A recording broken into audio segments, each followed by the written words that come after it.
I thought what I'd share with you today is the future of travel from a creative and a design perspective, and perhaps challenge you to think a little differently about how you leave today and when you see television shows and movies portraying the future. So the first thing is, let's talk about the word smart and the future of the smart travel experience. Smart is both intelligent, intellectual, but it also means stylish. But increasingly today, it's defined by devices, phablets, tablets, and phones. And if you're like me, smartphone can often mean human dumb. Like when I discovered, accidentally swiping my phone, I discovered a parallel universe of keyboard and content I didn't even know existed. And that's because I was born in an analog era. And today, for millennials and their brothers and sisters who are younger, what will their future be like? They will be creating the future. I know who won't be creating the future. It is the old farts. Fearful, anxious, reluctant technophobes. And brands today have to deal with them as we transition to this digital and connected and engaged era. Now, what's interesting is there's two things I thought of when preparing for this. First of all, the future is not something that just happens or that you enter, but it's something that is created. And those who create the future are leaders. They initiate change.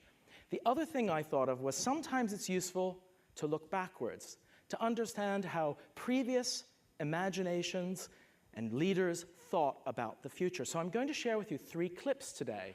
3 clips of creative visionaries who had a different view of the future of smart travel than perhaps we understand today.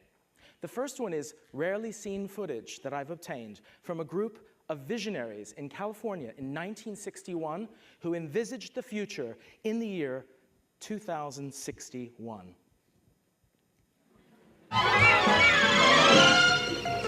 Meet George Jetson.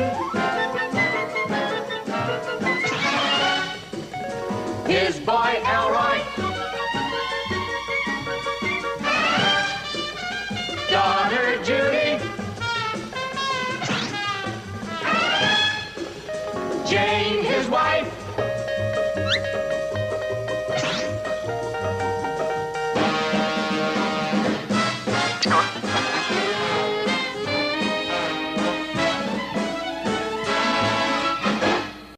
If you paid attention, the sound of the future was there. And through the next 2 clips, listen to the sound of the future as well.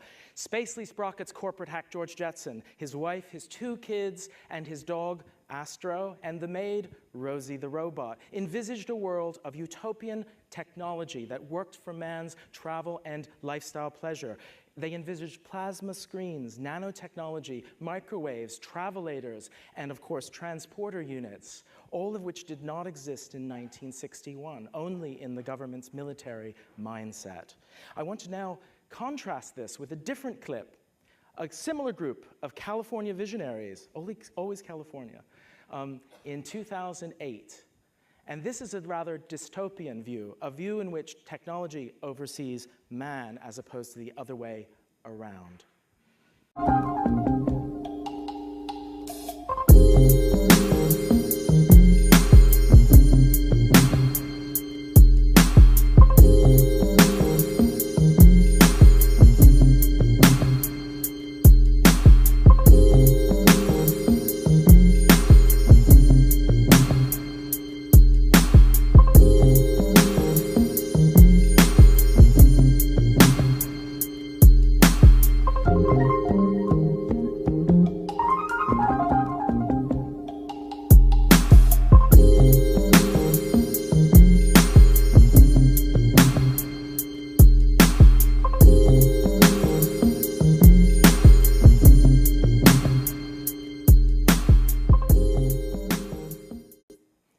Pixar's hit film WALL-E. What's interesting, actually, which was quite scary, was that a millennial told me he had never seen WALL-E, and I thought, well, he's never seen the Jetsons then.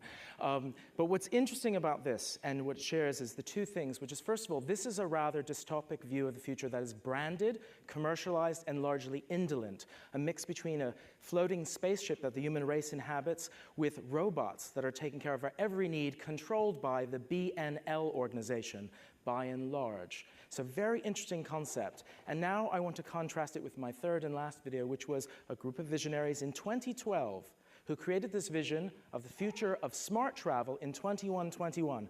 See if you can guess the company that created this video.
Any guesses?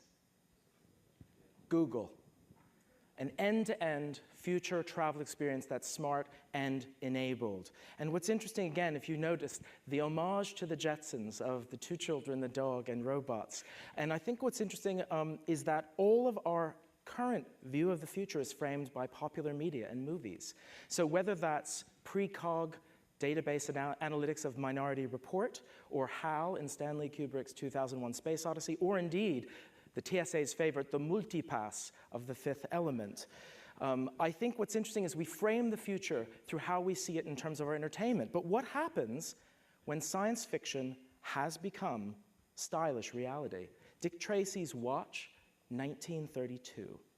So what will this generation, a millennial generation, and the next generation think about in terms of not only entertainment, but what visionary future they imagine?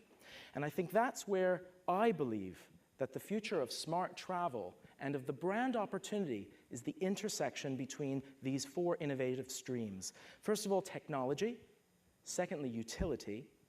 Third, data. And fourth, experience. At the center of these four strands is where brands have an opportunity to create a smart, engaged, and relevant travel experience, and we have to envisage that. Now, what's interesting is, beyond all this, is that we have a generation today, the millennials, who are defining what is that expectation. And therefore, we also, and all good brands, need to have a millennial engagement strategy. Yes, that is the strategy of me. And the 8 principles that apply to millennials today will be the principles of how consumers and travelers and brand choices will be made in the future. And these are the 8 principles.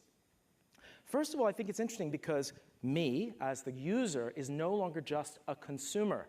I am now an engaged participant. And that means that I expect to be recognized and acknowledged as the participant and customer. Secondly, what's in it for me? Not just Wi-Fi, it's with me. I want to know what's in it for me before I decide to enter into a business relationship, not just a transaction. And I think what's interesting is data about me, therefore, is no longer just valuable to me, it's valuable to the brands and other cohorts like me. Reward and incentivize me for my business.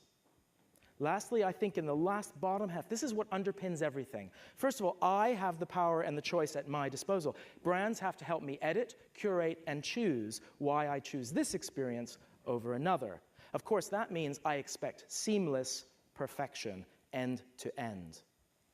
Service, if I require service, is at my discretion. And I think lastly, I expect to be inspired. Not just for myself and my business, but more importantly, for the world at large. These are the reasons why we in the future will expect seamless, smart travel to deliver on these elements. But we mustn't forget that it is all about humans. Human-centric thinking and feeling will be important. Whether that's virtual reality headsets, as a certain aircraft manufacturer has imagined, or indeed Sims and avatars that guide us through decision-making, or indeed database diagnostics that tracks everything we do and think and feel. All of these things will be integrated around being human, and brands need to have a human interaction. Hence why looking at the past of how we've designed our future, created our future through sound, touch, smell, taste, is absolutely critical, and brands need to define that for us. So lastly, to really leave you with 3 key takeaways. What smart brands and smart travel experiences will do. First of all, they will believe and communicate in utopia more than dystopia. Man will control the outcome of his own choice. Secondly, using technology to make me feel smart, involved, and more importantly, giving me control. And thirdly, creating a brand experience that exists, you hear the expression, head and heart, now it's in your hand or wearing it on your body. It's about the brand in the heart that I am loyal to and in the mind that I deliberately choose and differentiate from other choices in my future smart travel experience. So with that, thank you very much for listening. See you all in the future.